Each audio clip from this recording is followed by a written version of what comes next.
Welcome to the Genius Factory. Enjoy the video. In this video, I will explain how to make Marvel videos.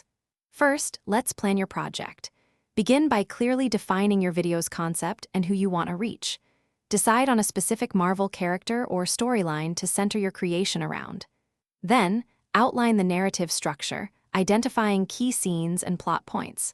Finally, gather all your reference materials, from comic panels to film clips, to inspire your vision. This foundational work is crucial for a successful and engaging video.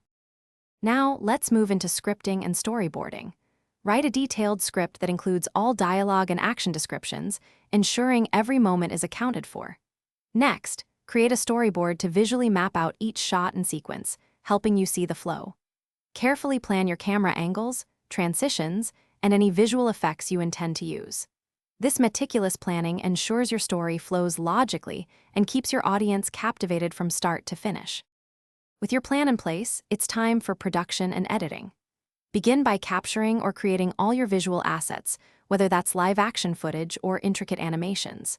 Then, edit your video, paying close attention to pacing, timing, and overall visual impact. Integrate sound effects, a compelling musical score, and any voiceovers to truly enhance the viewer's experience. Finally, apply color grading and visual effects to give your Marvel video that polished, cinematic feel. For the final touches and sharing, meticulously review your video for any errors or areas that could be improved. Optimize your creation for different platforms, considering aspect ratios and file sizes for maximum audience engagement. Craft a compelling title, a detailed description, and relevant tags to help your video get discovered. Finally, share your incredible Marvel video with the passionate fan community, inviting feedback and celebrating your hard work. Thanks for watching. If you found this helpful, don't forget to like and subscribe.